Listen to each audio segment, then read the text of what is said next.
Hi guys, it's Lori from Piece 9 again. The last time that, or in the last video that I made, I told you I was going to talk about cleaning out your machine, and that is an important part of this process. So I'm going to take a couple of minutes right at the beginning here and show you that and talk a little bit about it. And then we'll get into doing another set of pictures, and I've got a lot of different pieces of paper to work with, different coatings on them to give that a try. I got Mod Podge and gesso and all different kinds of things. So let me tilt the camera down and we'll get started. You're definitely going to want to get all the paint off of your holder, and I've already done that on this one, or most of it anyway. It is kind of a tedious process if you wait until it's all dry. That's kind of a depends on how you feel about acrylic skins.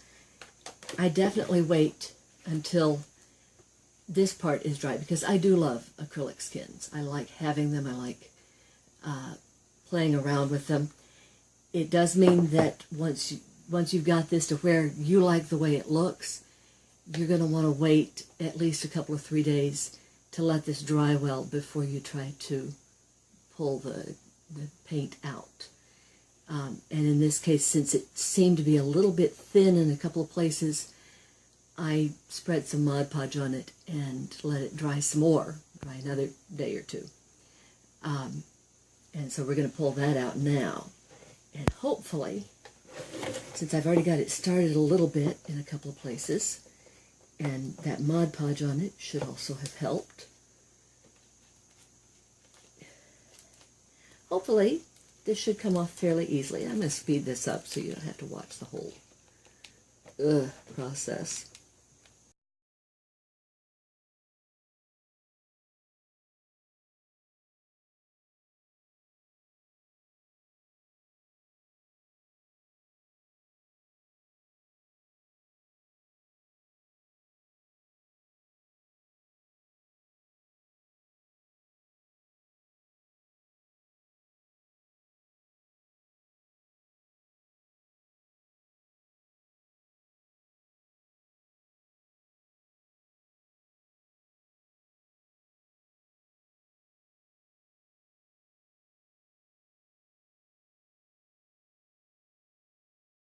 All right then, I don't think I have ever had that much difficulty getting the paint out of the inside of my machine. So just to be on the safe side, I have put some Mod Podge down, a layer of Mod Podge, to hopefully keep that from being a problem again. And it's like about halfway dry, but it's dry enough. I'm going to go ahead and start working. You do want to clean your splash guard, because if it's not clean around that and around the inside, it's hard to get it to slide on and off easily. The skins really do come out pretty, I have to say. Even when they end up being a mess like that. And I'm guessing that this was because I used some glittery paint and some pearlized paint, and it was one or the other or the combination of the two that made this so hard to pull up, because it was just miserable. Look how it tore and everything. And I spent a long time pulling it up and tearing it up and all like that. So you can flip it out the other way, whichever way you want it to be, or cut it up into pieces. And when you clean off the holder, you're going to obviously end up with smaller bits, which may or may not seem useful to you, so you'll decide if it's worth it to you. But you can put them together in some kind of a little arrangement like this. And once I get this put together, figure out what I'm going to do with it and put it together, I'll show you the finished product of this. One thing that I didn't talk to you about in the previous video was about this holder, which holds 2 different sizes of paper, and it's got these little tabs that hold paper in place. And it is important that you use the tabs, that you get the paper nicely in those tabs, because if you try to spin the paper, try to spin the machine, spin the holder, whatever, without having the paper in those tabs, it will fly off. And you won't get a picture. Or you'll get a picture with just a big blob of paint. Not what you're going for. So you do need to get it in those tabs, preferably in all 4 of them. I have tried doing it in just 2, and it tends to fly over to one side or the other, or just fly off altogether. And you want it to be in tighter than that. So if you have a piece of paper that you want to use that is not the right size, put it on top of a piece that is the right size and tape it down. And you'll see me doing some of that, because sometimes that's just easier. So anyway, I'm going to set that down in here. And as I said previously, I've got a whole bunch of different possibilities here of different things that we can work on. I'm going to start out with just plain cardstock, nice big octagon. Get that into position. And, oh, I guess I should go ahead and tell you. I've got several different mediums, I guess, on the various surfaces. I did Mod Podge on some of them. I used golden self-leveling tar gel, which makes a nice, shiny, very, very smooth surface. And I did gesso on some of them. And I've also got other things, like the inside of a 3.5-inch diskette. I've got dryer sheets glued to a piece of paper, just for the fun of it. Why not? I've already got some paints mixed up, and I wanted to tell you a little bit about that too. Went to the craft store and got cardstock and paint, and first time around getting these paints, I got there at a really good time. They were on sale, 50 cents a bottle. Amazing. Never have found them that cheap again, although looks like I got this one for 49 cents for that one bottle. But AppleBarrel acrylic paint, CraftSmart acrylic paint, both very good. There are other brands that are also very good and relatively inexpensive. Just look and see what you find. So for the moment, I'm going to be using brown chocolate.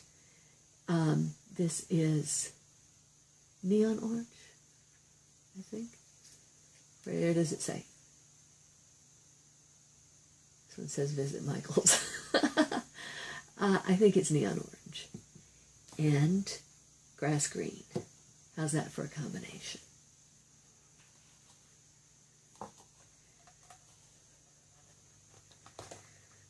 So, move those out of the way. Set that a little closer where you can see it. Get my splash guard on so that I don't end up with paint all over my face, because that's never fun. That is not on me straight. If you notice that I don't reach in there and start slowing the thing down as soon as I turn it off, that's because I caught my thumbnail one time on one of these little tabs, and it tore my thumbnail down below the quick. You don't want to do that. It's not comfortable.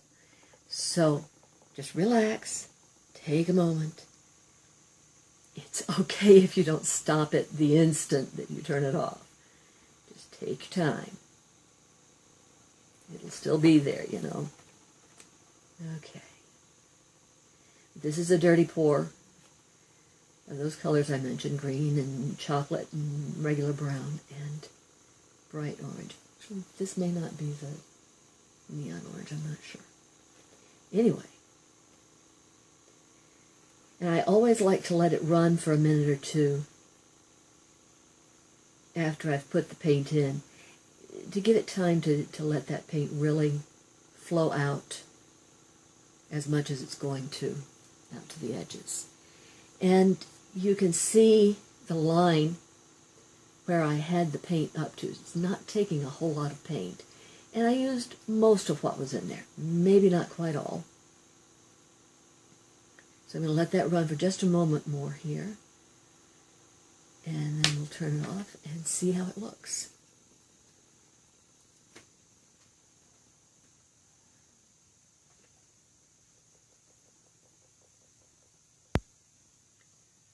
Looks like maybe I've got some white spots. Didn't get the paint all the way out to the edge. But that's okay too, because look at what's in the middle there. How about that, people? That is pretty. I am real happy with that.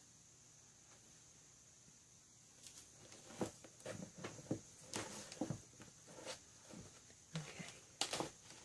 And this is why you clean the edges of this, because it comes off so much easier when it's clean. And now, getting this up.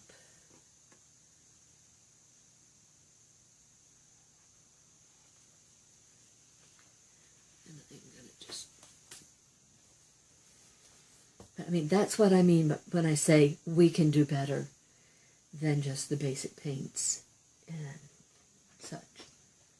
Okay, let's try basic white cardstock with Mod Podge on it.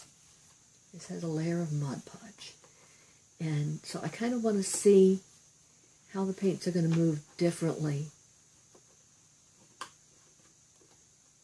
If they move any differently with this as opposed to when it was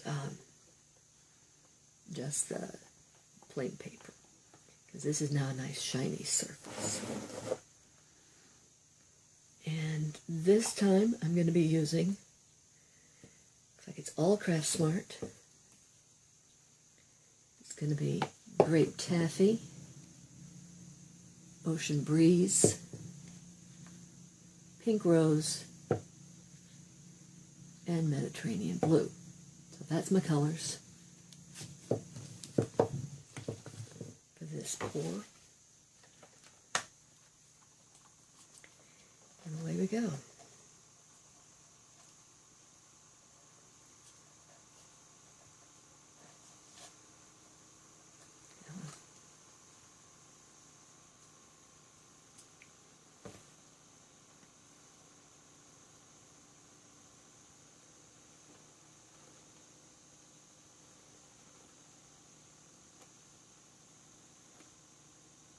Feels like I'm getting some lumps of paint out, so I should have poured these into separate little cups and stirred them some.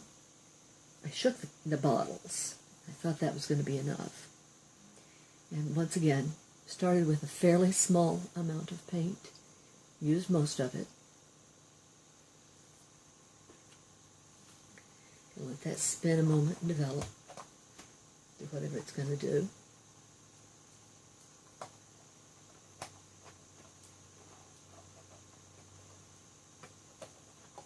It's a nice color combination. I'm happy with the colors I chose.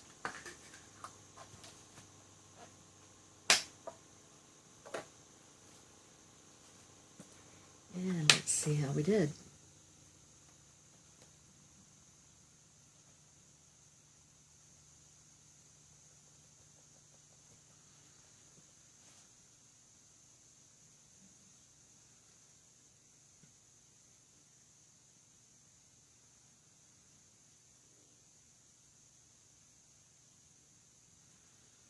Okay, well, it's a little different looking, but not tremendously so.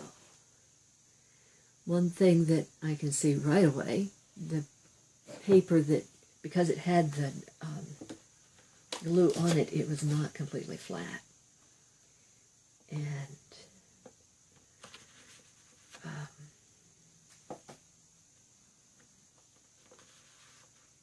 so that may have affected a little bit how the paint moved across it, but not just a whole lot.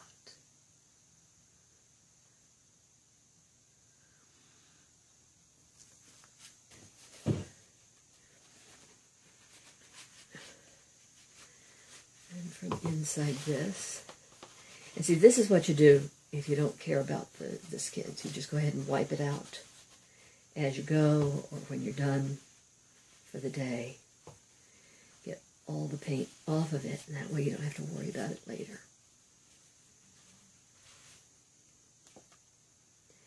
So I'm going to do a small one because I've got gesso on this.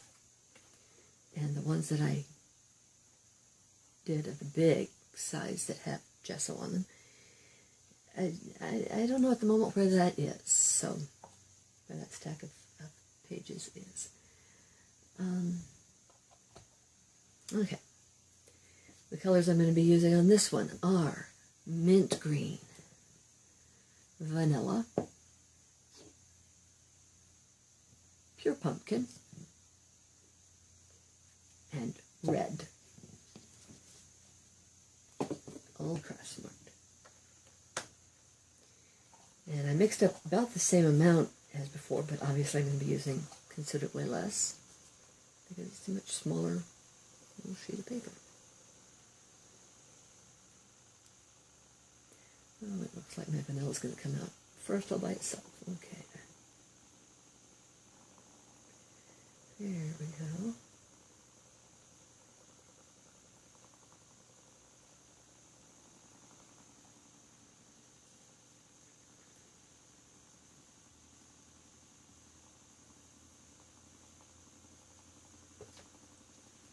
Let that develop for a minute here. I'll get this lid on.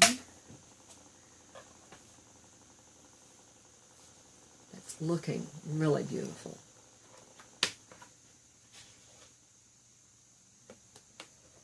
Let you see it as it slows down. Bright, pretty colors. Yeah, the vanilla pretty much disappeared. But there's little lines of it, so that's nice. And you'll really have to see once it dries if the Mod Podge, excuse me, not the Mod Podge, the gesso made much of any difference. Here's one that I did with black gesso. So let's give that one a try. Same set of colors, since I've got plenty of that color mixed up and ready to go. Come on, little paper. You can get in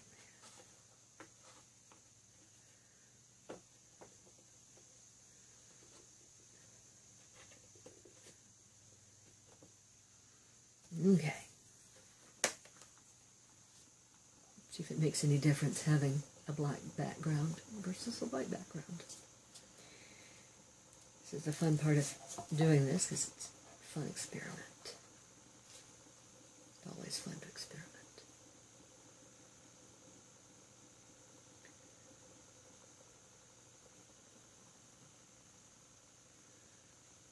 I'd like to see if I can leave a little bit of that black showing. I don't think it's going to. That red is coming out underneath, but I think it's showing at least some.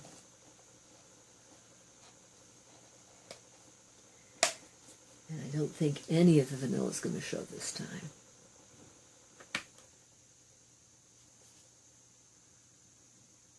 You see? Look at that.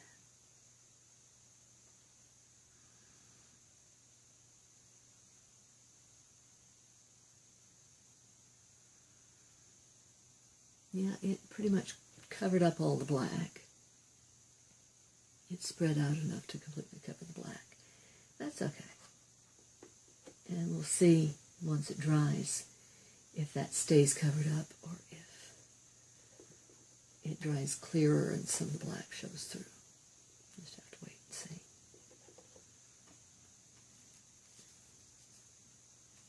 Well, now see, setting them side by side, that one definitely looks darker.